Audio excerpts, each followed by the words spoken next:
Okay, जो topic हम आज स्टार्ट कर रहे हैं, आपकी जो फाइनल मॉड्यूल है, लास्ट यूनिट है, उसमें फर्स्ट टॉपिक है टॉक्सिकोलॉजी। वैसे अभी आप जितना पढ़ चुके हो फार्माकोलॉजी, अदर जो फार्मा के सब्जेक्ट हैं, उसके अकॉर्डिंग आपको टर्म समझ आती है कि टॉक्सिकोलॉजी क्या है। जो फार्माकोलॉजी का फर्स्ट चैप्टर है उसमें भी आपको टर्मिनोलॉजी में बताया गया है कि टॉक्सिकोलॉजी है क्या। टॉक्सिकोलॉजी बेसिकली क्या है? द स्टडी ऑफ टॉक्सिन्स और पॉइजन, ठीक है, उनकी स्टडी करना। स्टडी क्या क्या करना? उनकी सोर्स, उनकी प्रॉपर्टीज़, उनके मैकेनिज्म ऑफ एक्शन, उनका क्या चेंजेस है बॉडी में, उनकी डिटेक्शन कैसे होगी, उनकी मैनेजमेंट कैसे करनी है, इन सारी चीज़ों को पढ़ना रिगार्डिंग किसके? टॉक्सिन और पॉइजन से रिगार्डिंग स्टडी करना, वो टोटल आपकी क्या आ जाती है? टॉक्सिकोलॉजी। नाम ही है कि टॉक्सिक, आपके टॉक्सिन से स्टडी करना, लॉजी मतलब उसको स्टडी करना। तो toxicology the study of toxins and poison, ठीक है। ये जनरल चीज़ें आपको पता है, अभी तक 6th सेमेस्टर तक की छोटी छोटी चीज़ें हमें पता होती है, बट स्टिल चीज़ों को रिकॉल करने के लिए ये एक बार ओवरव्यू दे दूँ, ठीक है। फिर आपके स्टार्ट करेंगे कि पॉइजन कौन से हैं या कैसे कैसे इनको मैनेज किया जाता है। फर्स्ट पॉइजन आ जाता है। पॉइजन हमने किसको कहा? किसी भी कंपाउंड को जो क्या है, रिलेटिवली स्मॉल क्वांटिटी में, स्मॉल क्वांटिटी मीन्स जो क्या कर रहा है, आपकी छोटी सी कैपेबल स्मॉल डोज में भी, स्मॉल क्वांटिटी में भी क्या कर रहा है, आपके क्या कर रहा है, normal physiological homeostasis of body को डिस्टर्ब कर रहा है।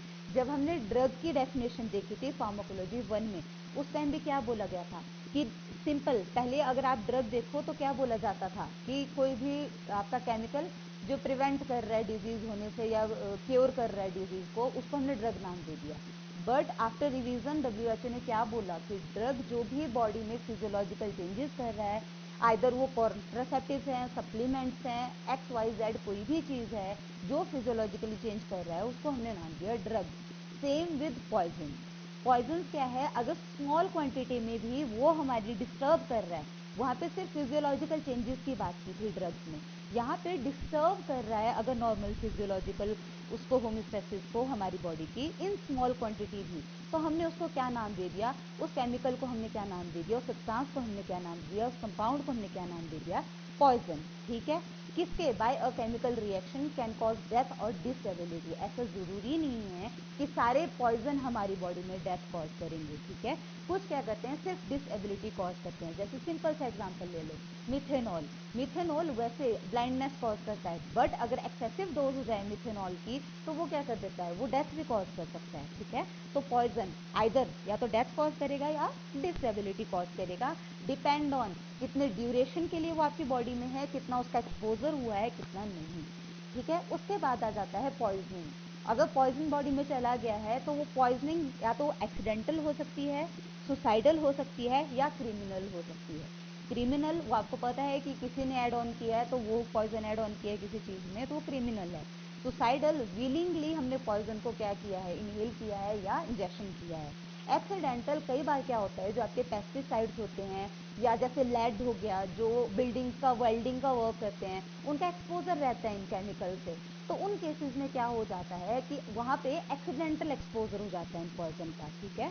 तो वहाँ पे क्या हो जाता है, वो एक्सीडेंटल पॉइजनिंग है। तो डिपेंड ऑन कि वो एक्सीडेंटल है, सुसाइडल है या क्रिमिनल है, किस वे में, किस तरह से दी गई है, तो वो क्या है, वो आपकी पॉइजनिंग है।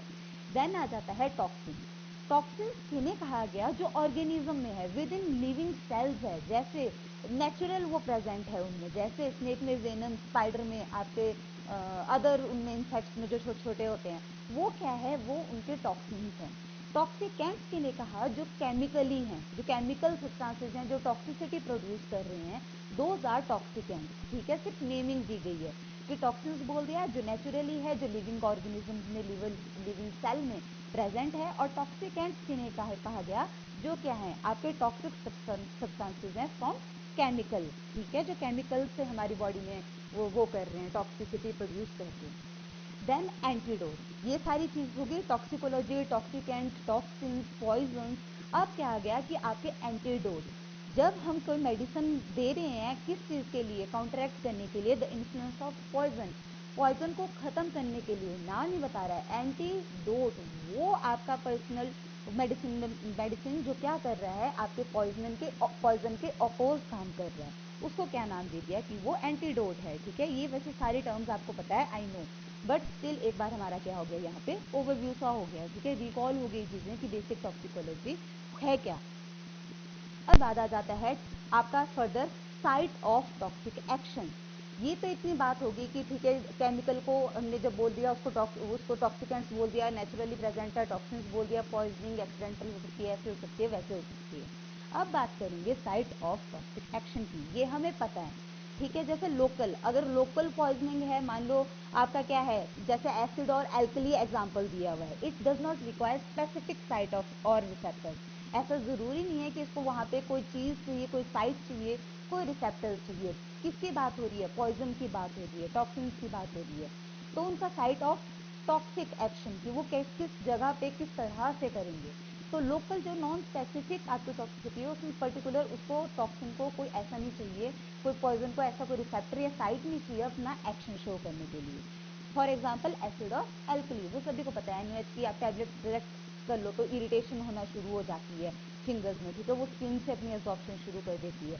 वैसे ही एसिड के साथ है, एसिड आपके हाथ में लग जाए तो क्या हो जाती है, इरिटेशन हो जाती है। ठीक है, तो वो क्या है, अभी बोल करके है अभी कि तो आप पॉइजन ऐसा ज़रूरी नहीं है कि लार्ज क्वांटिटी में ही टॉक्सिसिटी प्रोड्यूस करेंगे, वो स्मॉल अमाउंट में भी डिस्टर्बेंस शो कर सकते हैं फिजियोलॉजी। नेक्स्ट आ जाता है site of toxic action remote या सिस्टमिक जिसे कहा गया। ठीक है, वो पॉइजन क्या करता है, अफेक्ट करता है a system far from its portal of entry. चाहे वो कहीं से भी एंटर हुआ हुआ है आपकी बॉडी में, सिंपल सा एग्जांपल है स्नेक वेनम। ठीक है, वो क्या आता है, आपके कहीं भी बाइट करो, किसी भी एरिया में बाइट करे आपका स्नेक, ऐसा जरूरी तो होना है कि सिर्फ वहीं पे होगा, वो ब्लड में से होता होता पूरे सिस्टम पे आपके इफेक्ट करेगा। ठीक है, तो इट डजेंट मैटर। या कुछ क्या होते हैं, वो स्किन से ही एब्जॉर्ब होते हैं या इनहेल हो करके हमारी बॉडी में एब्जॉर्ब हो रहे हैं, तो वो क्या है, बट वो क्या करते हैं, हमारी बॉडी में सिस्टमिक इफेक्ट शो करते हैं। ठीक है, तो वो क्या है, वो आपके क्या आ गए, वो जो remote site of toxic action show करते हैं। नेक्स्ट आ जाते हैं लोकल और रिमोट, जो दोनों टाइप से आपके क्या करते हैं, टॉक्सिसिटी प्रोड्यूस करते हैं। लोकल और रिमोट ये क्या है, आपके the poison has the capacity to acting locally and systemically. ठीक है, जहाँ पे ये लगेगी चीज़ वहाँ पे भी इरिटेशन कॉज करेगी और वहीं से एब्जॉर्ब होती होती इन ब्लड ये क्या करेगी, सिस्टमेटिकली आपकी क्या करेगी, टॉक्सिसिटी शो करेगी। इसका सिंपल सा एग्जांपल है आपका ऑक्सैलिक एसिड। ठीक है, ऑक्सैलिक एसिड क्या करता है, ऑक्सैलिक एसिड आपका बेसिकली लोकली और रिमोटली आपका उसमें पूरे में क्या करता है, आपका इफेक्ट शो करता है। ठीक है, ये क्या आ गया, ये आगे site of action. Okay, next आ जाता है site of action, toxic action के बाद आपका types on the basis of duration and frequency of exposure. अभी आपको बोला कि क्या करता है, डिपेंड करता है आपके पॉइजन का कि वो किस लेवल की टॉक्सिसिटी प्रोड्यूस करेगा। ठीक है, वो हम अभी तक ड्रग्स में भी पढ़ते आए हैं फार्माकोलॉजी में कि स्मॉल अमाउंट स्मॉल डोज पे लोगे तो क्या है, वो माइनर से एडवर्स इफेक्ट शो करेगा। अगर वही केमिकल वही ड्रग आप क्या करते हो, हाई डोज में लेते हो तो वो सिस्टमिक आपके ऑर्गन टॉक्सिसिटी शो करने लग जाता है। ठीक है, तो उसी आपके बेसिस पे उन्हीं ड्यूरेशन और फ्रीक्वेंसी ऑफ एक्सपोजर के बेसिस पे टॉक्सिसिटी को 3 आपके पर्टिकुलर टाइप्स में डिवाइड किया गया है, एक्यूट टॉक्सिसिटी, सब acute toxicity and chronic toxicity. Acute हो गया, नाम ही बता रहा है, एक्यूट और क्रॉनिक हम स्टार्टिंग से आपके पैथोफिजियोलॉजी से आपके HAP से पढ़ते आए हैं कि एक्यूट क्या है, जो शॉर्ट टर्म है। ठीक है, जो क्या है, हील होने के चांसेस हैं वहाँ। सब एक्यूट, जो एक्यूट और क्रॉनिक के बीच की कैटेगरी है कि आप उसको मैनेज करके उसकी ट्रीटमेंट दे करके उसको ठीक कर सकते हो। और क्रॉनिक, जब एक्यूट आपका क्या रहेगा, बहुत टाइम के लिए वहाँ पे रहेगा, लॉन्ग पीरियड के लिए रहेगा एक्यूट आपका इफेक्ट, तो वो क्या बना देगा, वो क्रॉनिक बना देगा। मतलब जहाँ पे वो हीलिंग और रिकवरी कर सकता था, वो लॉन्ग टर्म के लिए अगर हीलिंग और रिकवरी नहीं हुई तो वो क्या बना देगा, वो क्रॉनिक चीज़ बना देगा उसको। ठीक है, उन्हीं टर्मिनोलॉजी के बेसिस पे, उन्हीं आपके ड्यूरेशन और फ्रीक्वेंसी ऑफ एक्सपोजर पे इसको डिवाइड कर दिया गया।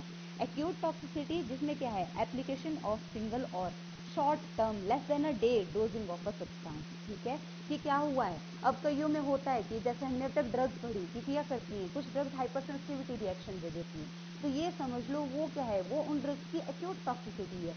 ठीक है, कि कुछ इंडिविजुअल को वो सूट नहीं की तो वहाँ पे क्या हो गया, वहाँ पे एक्यूट टॉक्सिक इफेक्ट आ गए उन केमिकल्स के, उन ड्रग्स के। सब acute toxicity is expressed after repeated applications for a long period. अब क्या है, वही आप स्टिमुलस, वही आप जिसकी वजह से टॉक्सिसिटी हो रही थी, वही केमिकल या वही सब्सटेंस अब क्या कर रहे हैं, हम रिपीटेड एप्लीकेशंस पे लॉन्गर पीरियड के लिए ले रहे हैं। तो वहाँ पे क्या होगा, वो सब एक्यूट हो जाएगा, ड्यूरेशन के बेसिस पे भी और फ्रिक्वेंसी ऑफ एक्सपोजर के बेसिस पे भी। क्यों? क्योंकि हम जहाँ पे हमने एक्यूट में देखा कि वो सिंगल डोज इफेक्ट है, वहाँ पे सब एक्यूट में क्या है, वो रिपीटेड एप्लीकेशन लॉन्ग पीरियड के लिए यूज करने के बाद इफेक्ट आना शुरू हो जाते हैं। फिर आ जाता है chronic toxicity, expression of toxic symptoms after repeated exposure to a chemical in doses regularly apply to a organism for a longer period of duration. ठीक है, अब क्या है, वहाँ पे हमारे टॉक्सिक सिम्टम्स एक्सप्रेस दिखने शुरू हो गए हैं। ठीक है, जैसे हम बोलते हैं कि ड्रग से कार्डियोटॉक्सिसिटी होती है, रेस्पिरेटरी डिस्ट्रेस होता है, सीएनएस डिप्रेशन कॉज करती हैं, तो वो साइन एंड सिम्टम्स अब हमें दिखने लग जाएंगे। क्यों?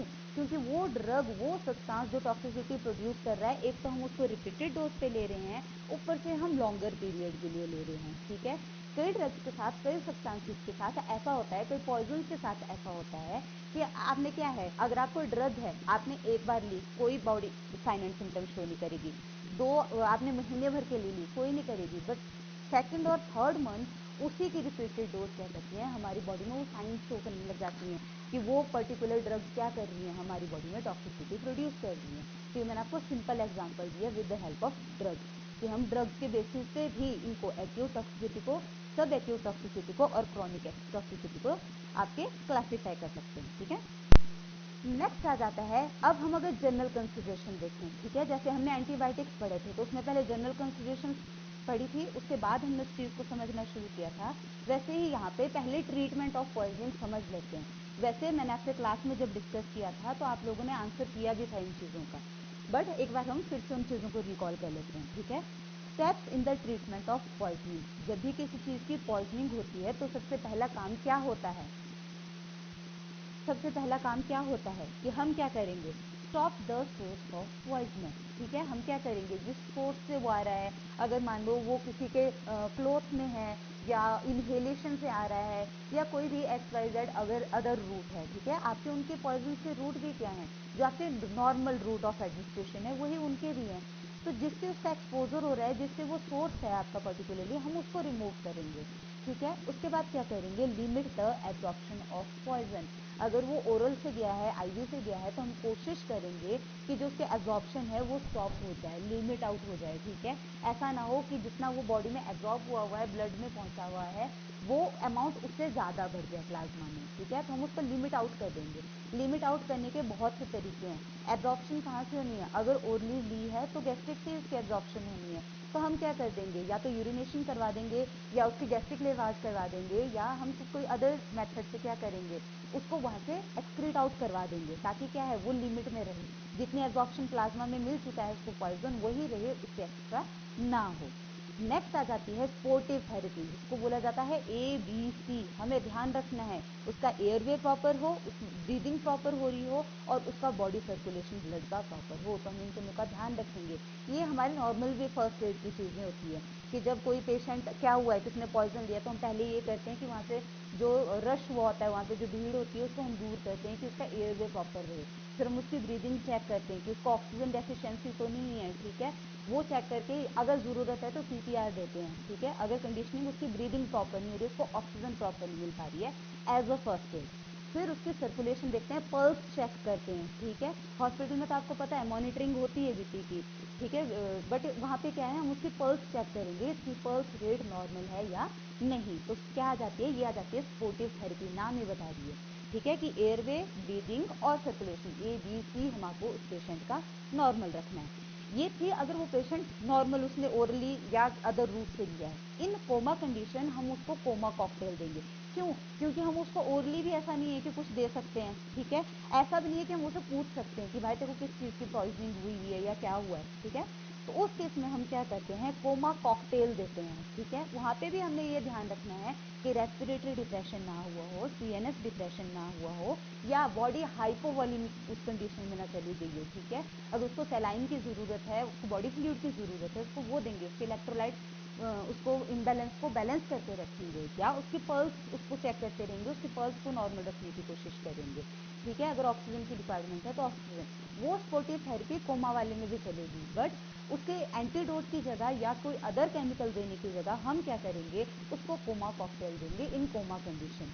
कोमा कॉकटेल क्या है, जिसमें नैलॉक्सोन आ जाता है 2 mg, थायमीन आ जाता है 100 mg और डेक्सट्रोज आ जाता है 50 ml ऑफ 50% सॉल्यूशन।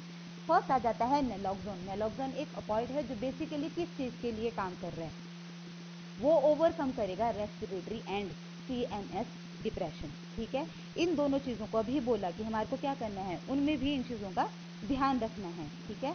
तो फर्स्ट क्या करेंगे हम, ये क्या करेगा, नैलॉक्सोन क्या करेगा, अगर अपॉइड पॉइजनिंग हुई है तो अपॉइड पॉइजनिंग को ब्लॉक करने का काम करेगा। यही नैलॉक्सोन मॉर्फिन या अदर अपॉइड जैसे कोकेन, हीरोइन एक्सेट्रा, उन अपॉइड्स की भी अगर पॉइजनिंग हुई हो तो उसमें भी एंटीडोट नैलॉक्सोन दिया जाता है। इसीलिए कोमा में हमें नहीं पता पेशेंट ने क्या लिया है, तो अगर उसमें अपॉइड पॉइजनिंग हुई है तो हम नैलॉक्सोन देंगे, किस चीज़ के लिए, उस ब्लॉक करने के लिए अपॉइड की इफेक्ट को, ठीक है। 2 mg देंगे ताकि ओवरकम हो जाए respiratory and CNS depression. Next आ जाती है आपकी थायमीन।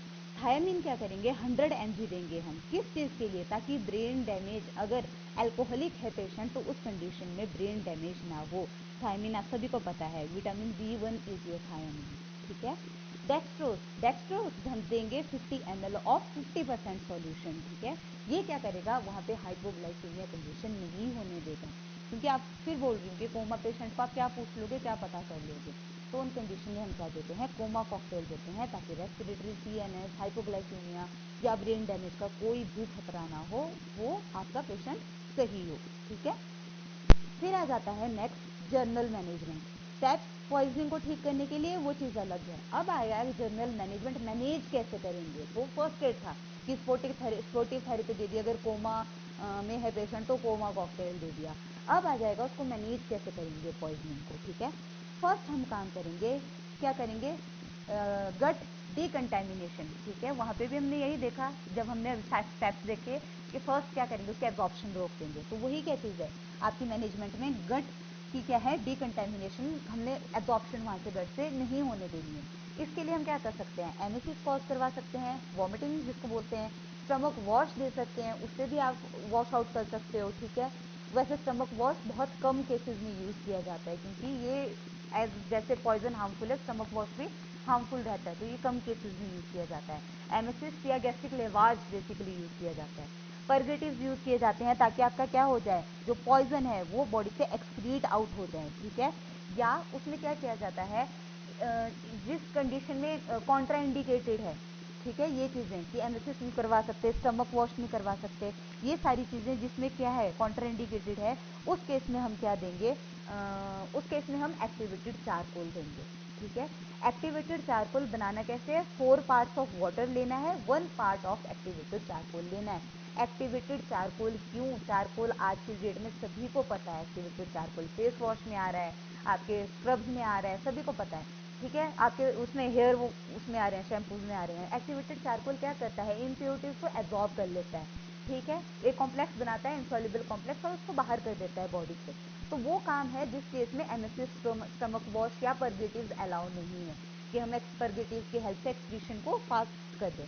ये सब हम जहाँ नहीं कर पाएंगे वहाँ हम एक्टिवेटेड चारकोल देंगे, 4 पार्ट वाटर के साथ 1 पार्ट एक्टिवेटेड चारकोल। इन कंट्रीज जो वेस्टर्न कंट्रीज हैं वहाँ पे एक्टिवेटेड चारकोल की प्रिपरेशन बनी हुई आती है, जैसे आपको नाम दिया हुआ है यहाँ पे मेडिकोल, तो हम वो दे सकते हैं, वो प्रिपरेशन भी दे सकते हैं एक्टिवेटेड चारकोल। पहला काम हो गया गट डिकंटामिनेशन।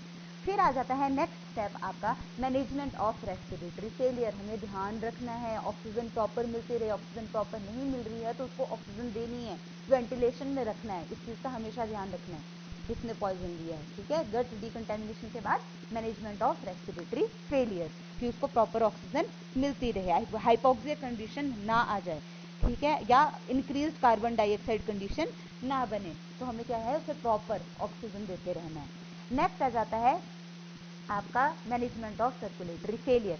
Circulatory failure again in presence of hypotension, foot end of the bed should be elevated, ठीक है। अगर हाइपोटेंशन है तो उस केस में क्या करना है, हमें उस पेशेंट के सर्कुलेटरी सिस्टम को प्रॉपर करने की कोशिश करनी है, ठीक है, ताकि क्या हो, उसमें ऐसा ना हो कि क्या हो जाए, बीपी बिल्कुल ही फॉल हो जाए। हमें स्टेबल बीपी चाहिए।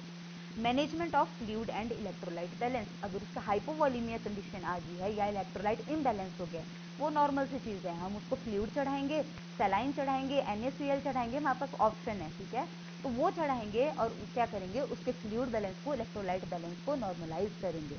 मेटाबॉलिक एसिडोसिस, हमें ध्यान रखना है कि उसकी बॉडी में मेटाबॉलिक एसिडोसिस ना हो जाए। मेटाबॉलिक एसिडोसिस वैसे टर्म बहुत बार आ चुकी है। अगेन, अगर मेटाबॉलिज्म फंक्शन आपके चेंज होते हैं तो पीएच क्या हो जाता है बॉडी का, एसिडिक साइड को हो जाता है। तो हमें वो मेटाबॉलिक जो हमारी बॉडी में मेटाबॉलिज्म प्रोसेसेस हो रहे हैं उसकी वजह से, पॉइजन की वजह से वो एसिडोसिस में ना चले जाएं, वहाँ हमें ध्यान रखना है। हमें सोडियम बाइकार्बोनेट भी देना है इससे, अगर एसिडोसिस की कंडीशन आ जाए, अगर पीएच चेंज हो जाए यूरिन में या आपके ब्लड में बेसिकली, तो हम क्या करेंगे, उसको सोडियम बाइकार्बोनेट देंगे। कन्वर्जन, हमें ध्यान रखना है कि जैसे ही उसकी हाइपोटेंशन कंडीशन होगी या उसके इलेक्ट्रोलाइट बैलेंस इम्बैलेंस होगा तो क्या होगा, वहाँ कन्वर्जन के भी चांसेस होंगे। तो इन सभी चीज़ों को मैनेज करते हुए हमें ध्यान रखना है कि उसको कन्वर्जन वाली कंडीशन पहुँचे ही ना, ठीक है ना। जब ये सारी चीज़ें मैनेज हो जाएंगी, जब वो नॉर्मल हो जाएगा, पेशेंट स्टेबल हो जाएगा, हमें क्या देना है, तब उसे एंटीडोट देना है। ये क्या है, जो हमने स्टेप्स देखे या जो हमने मैनेजमेंट देखी, ये एक टाइप का फर्स्ट एड है कि हम आपको सबसे पहले ये काम करने हैं, ठीक है, क्योंकि हम नहीं चाहते कि जो उसके प्लाज्मा में पॉइजन है वो और बढ़े।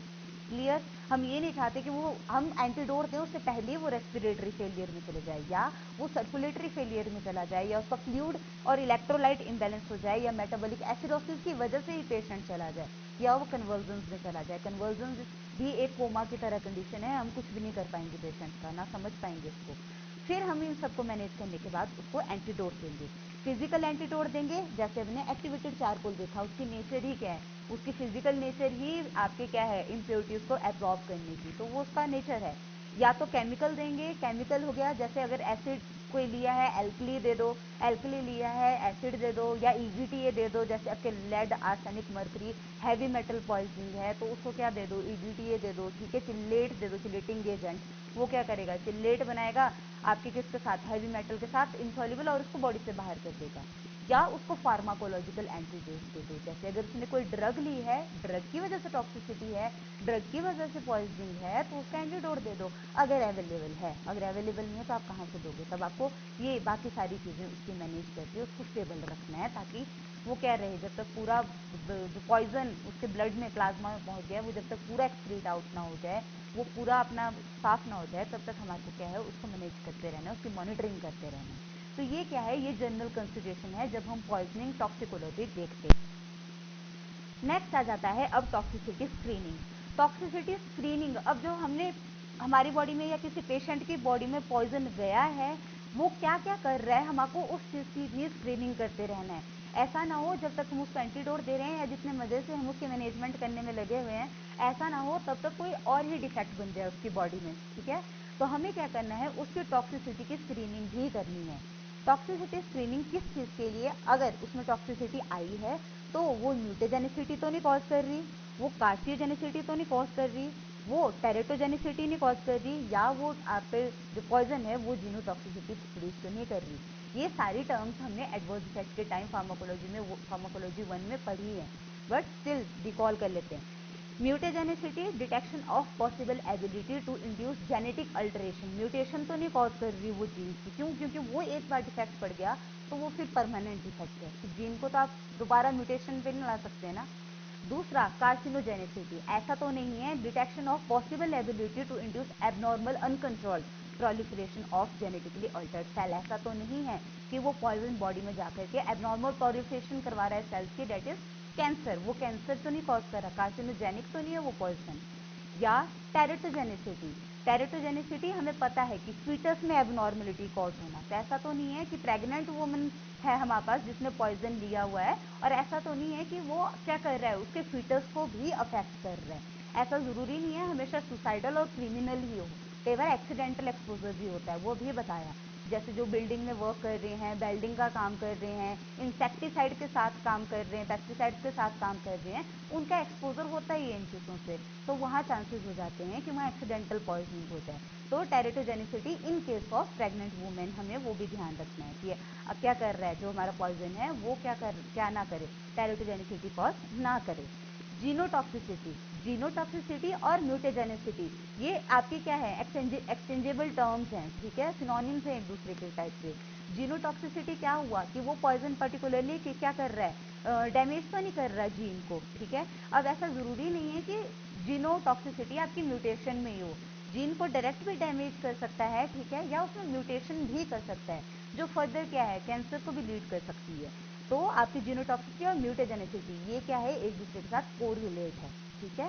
म्यूटेजेनिसिटी में म्यूटेशन होगी, जीनोटॉक्सिसिटी में ऐसा ज़रूरी नहीं है, जीन डैमेज भी हो सकता है, जीन की म्यूटेशन भी हो सकती है जो फर्दर आपकी क्या कर सकती है, कार्सिनोजेनिक कंडीशन बना सकती है कि वो कैंसर कॉजिंग बन सकता है केमिकल, ठीक है।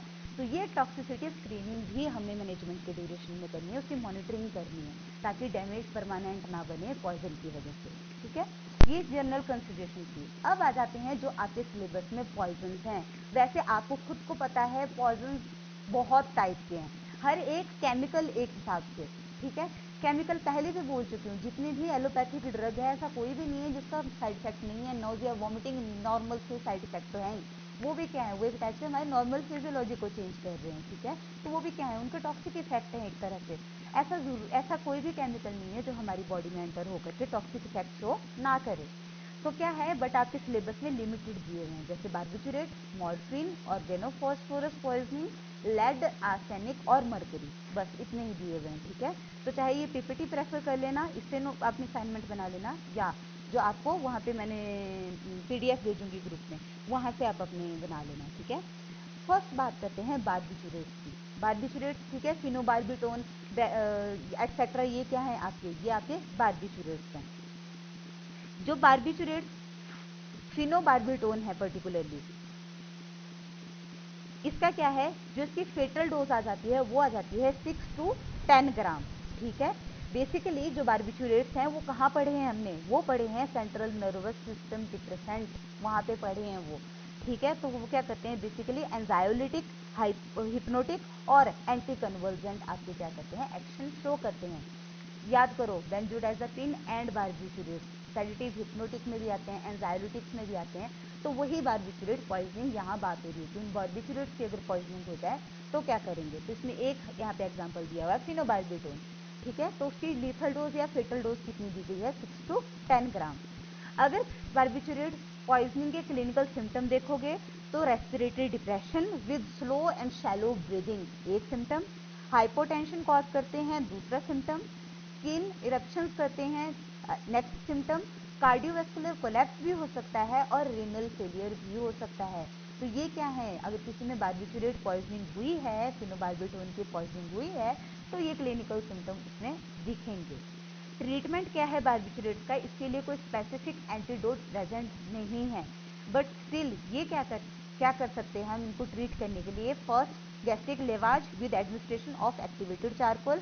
एक्टिवेटेड चारकोल बार्बिचुरेट्स को क्या कर देगा, आपके एब्जॉर्ब कर लेगा और क्या कर देगा, जितनी उसकी एब्जॉर्प्शन हुई है सिर्फ वही आपके क्या करेंगे, आपके अफेक्ट करेंगे। वैसे अगर एंटीडोट देखोगे तो बार्बिचुरेट, बेंजोडाइजापिन जब सेडेटिव हिप्नोटिक पढ़ते हो, ये कहाँ एक्ट करते हैं, ये जो गाभा रिसेप्टर हैं, गामा अमाइनोबुटारिक एसिड है, वहाँ एक्ट करते हैं। तो वहाँ हमने क्या ड्रग पढ़ी है, फ्लूमेजल, वो क्या करती है, बेसिकली आपके क्या करती है, इनके अपोज कई बार अपना क्या करती है, एक्शन शो कर देती है, ठीक है। फ्लूमेजेनिल, ठीक है। फ्लूमेजेनिल वैसे बेसिकली क्या करती है, आपके बेंजोडाइजापिन्स के लिए करती है, इसलिए लिखा है कि आपके no specific antidote for barbiturates, barbiturates के लिए नहीं है वो स्पेसिफिकली, वो बेंजोडाइजापिन के लिए, बट आप ट्राई कर सकते हो, ठीक है। गैस्ट्रिक लेवाज कर दोगे एक्टिवेटेड चारकोल दे करके, या मेंटेन उसके बाद, यानी उसके बाद मेंटेन करोगे एयरवे और उसके बाद मेंटेन करोगे उसके बीपी को, उसके फ्लूइड बैलेंस को। यहाँ पे बार्बिचुरेट्स में एक ही कंडीशन है, या आपका क्या कर लो, गैस्ट्रिक लेवाज एक्टिवेटेड चारकोल एडमिनिस्ट्रेट करके एयरवे बीपी मेंटेन कर लो, या फ्लूमेजेनिल आप ट्राई कर सकते हैं जो हम बेंजोडाइजापिन का एक आपका एंटीडोट है, ठीक है, तो वो ट्राई कर सकते हैं। बाकी बारबिचुरस का कोई स्पेसिफिक एंटीडोट नहीं है, ठीक है। आपको सिलेबस में इतना ही पूछा है, क्लिनिकल सिम्टम्स पूछे हैं पर्टिकुलर पॉइजनिंग के और उसकी ट्रीटमेंट या मैनेजमेंट पूछी हुई है, तो ये आपका बारबिचुरस। नेक्स्ट आ जाता है ऑर्गेनोफॉस्फोरस पॉइजनिंग। ऑर्गेनोफॉस्फोरस कार्बामेट कहाँ पढ़े हैं? कोलिनर्जिक सिस्टम में पढ़े हैं हमने पर्टिकुलरली। ये होते क्या है? ये पेस्टिसाइड्स होते हैं, कोई भी विलिंगली इनको नहीं लेता है, ठीक है, कि सुसाइडल पर्पस या आपके क्रिमिनल पर्पस से लेते हैं, ठीक है। तो पेस्टिसाइड्स पता है, एग्रीकल्चर डोमेस्टिक उसके लिए भी आपके पेस्टिसाइड यूज किए जाते हैं, उनमें आपके ऑर्गेनोफॉस्फोरस प्रेजेंट होते हैं, ठीक है। एक्सीडेंटल और सुसाइडल दोनों पे हो सकता है, ठीक है, कि सुसाइडल भी कई ले लेते हैं कि पेस्टिसाइड हमें पता ही है, ठीक है, तो वो क्या करते हैं एक्सीडेंटल और सुसाइडल। वैसे ये मेनली एक्सीडेंटल ही होती है ऑर्गेनोफॉस्फोरस की। जो ऑर्गेनोफॉस्फोरस की आपकी पर्टिकुलर साइन एंड सिम्टम्स आते हैं, वो कैसे आते हैं? ये पर्टिकुलरली मिमिक करते हैं किसकी तरह एक्शन आपके muscarinic, nicotinic and central effect symptom होते हैं इनके बेसिकली, ठीक है। क्योंकि अभी बोल करके हटी कि ये क्या है, आपके कोलिनर्जिक ड्रग्स हैं, तो क्या होगा, निकोटिनिक मस्करेनिक जो इफेक्ट हैं वही ये आपके सिम्टम्स में शो करेंगी। वॉमिटिंग सिम्टम शो करती है, एब्डोमिनल क्रैम्प शो करती है, डायरिया शो करती है, मायोसिस शो करती है, sweating, increased salivary, tracheobronchial and gastric secretion ये शो करते हैं। कई बार ऑर्गेनोफॉस्फोरस अगर एक्सीडेंटली थोड़ी डोज ज़्यादा हो जाए तो ये क्या करते हैं, ये डेथ कॉज करते हैं ड्यू टू रेस्पिरेटरी पैरालिसिस, ठीक है। कई बार क्या होता है कि जो पेस्टिसाइड कई बार खेतों में काम कर रहे होते हैं, जो पेस्टिसाइड के बीच काम कर रहे होते हैं, एग्रीकल्चर में काम कर रहे होते हैं, तो वो क्या है, उनकी एक्सीडेंटल डेथ हो जाती है। तो वो क्या है, वो पेस्टिसाइड अगर आपने थोड़ी सी अमाउंट भी ज़्यादा इनहेल कर ली, ठीक है, या आपके बॉडी में चली गई, तो वो क्या कर देती है, एकदम से रेस्पिरेटरी पैरालिसिस कॉज कर देती है, जिसकी वजह से डेथ होने के भी चांसेस हैं। स्मॉल डोज में अगर पॉइजनिंग हुई है तो सिम्टम्स आपको बता दिए। ट्रीटमेंट क्या है? बेसिकली आपको पता है कोलिनर्जिक एंटीडोट क्या है, एट्रोपिन है। एंटागनिस्ट क्या है कोलिनर्जिक? एट्रोपिन। हमने पैरासिम्पैथेटिक के टाइम पढ़ी है ये चीज़ें। तो इसमें भी ट्रीटमेंट के लिए drug of choices atropine IV दिया जाता है 2 mg every 10 minute till pupil dilate, क्योंकि ऊपर लिखा भी सिम्टम में कि ये मायोसिस कॉज कर रही है। तो यहाँ पे क्या हो जाएगा, जब तक एट्रोपिन हमने तब तक देनी है जब तक आईवी, जब तक आपका क्या है प्यूपिल डायलेट ना हो जाए, नॉर्मल ना आ जाए, वो कॉन्ट्रैक्शन से डायलेट ना हो जाए, ठीक है। और मैक्सिमम एट्रोपिन की डोज कितनी दे सकते हो? 50 से 100 mg, उससे ऊपर नहीं दोगे। या क्या कर सकते हैं हम, कोलिन एस्टर रीएक्टिवेटर्स दे सकते हैं। हमें पता है cholinesterase is a enzyme जो क्या कर रहा है, आपके कोलिनर्जिक उनको ब्रेक डाउन कर रहा है, एसिटाइल कोलिन को ब्रेक डाउन कर रहा है कोलिन और एसिटेट में।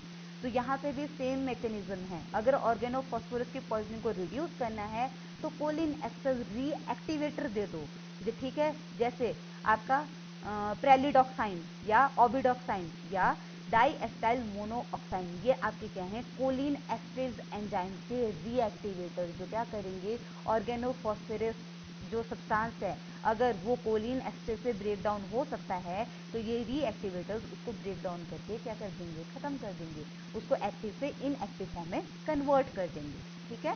तो ड्रग ऑफ चॉइस ट्रीटमेंट बता दिया, एट्रोपिन दे दो या कोलिन एस्टर रीएक्टिवेटर दे दो। बाकी चीज़ें हमें करनी ही है, रेस्पिरेटरी का ध्यान रखना है, एयरवे का ध्यान रखना है, आपके उसका ध्यान रखना है सर्कुलेटरी सिस्टम का, वो मैनेजमेंट तो साथ चलेगी चलेगी। ये ट्रीटमेंट ऑप्शन आपको on the basis of drugs हैं, फार्माकोलॉजिकल एंटीडोट बेसिस पे, ठीक है। नेक्स्ट आ जाता है मॉर्फिन। मॉर्फिन, हीरोइन, ये आपको पता है सारे ऑपॉइड्स हैं, ठीक है। ट्रीटमेंट पहले बता दिया, यहाँ पे फिर देख लो। ट्रीटमेंट नेलॉक्सोन दिया जाता है, नेलॉक्सोन बेसिकली ब्लॉक कर देता है ऑपॉइड के इफेक्ट को। तो यहाँ पे मॉर्फिन की पॉइजनिंग में जो एंटीडोट दिया जाएगा, नेलॉक्सोन दिया जाएगा 0.4 से लेकर के 0.8 mg IV intravenously repeated every 10 to 15 minute.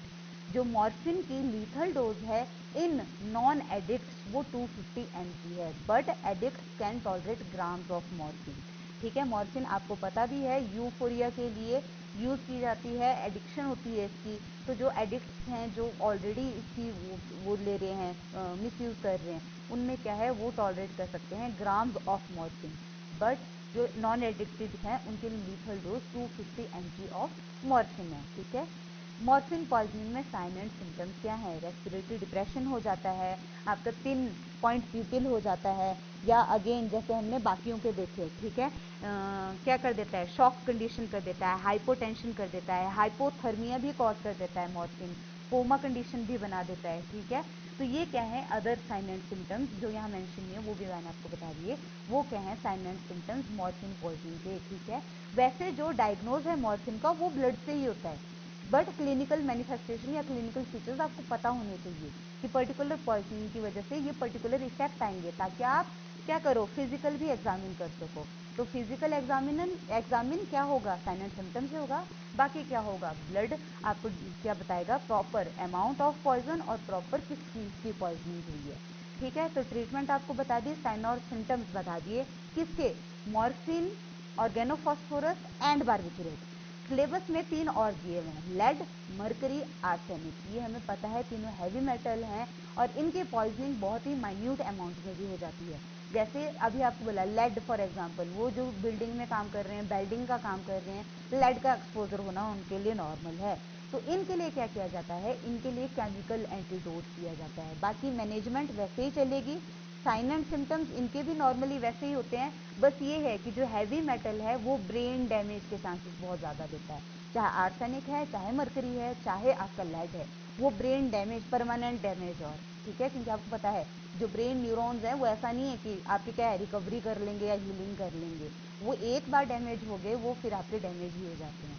तो क्या है, जो आपके हैवी मेटल्स हैं उनसे ब्रेन डैमेज के चांसेस होते हैं, तो उनकी पॉइजनिंग जितनी जल्दी मैनेज की जाए, जितनी जल्दी ट्रीट की जाए, वो सबसे बेस्ट है। और उसके लिए क्या दिए जाते हैं, इन हैवी मेटल की पॉइजनिंग के लिए चिलेट्स दिए जाते हैं, चिलेटिंग एजेंट दिए जाते हैं, जैसे EDTA, ठीक है। वो क्या करते हैं, हैवी मेटल के साथ क्या करते हैं, कॉम्प्लेक्स बनाते हैं, इनसॉल्युबल कॉम्प्लेक्स, और उसको बॉडी से एक्सक्रीट आउट कर देते हैं, ठीक है।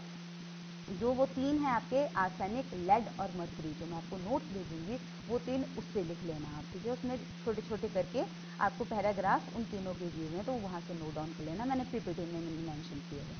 लिखना सिर्फ यही कि उनकी डोज कितनी है, जो लीथल डोज है, उसके साइन एंड सिम्टम क्या है और उसके ट्रीटमेंट क्या है, ठीक है जी।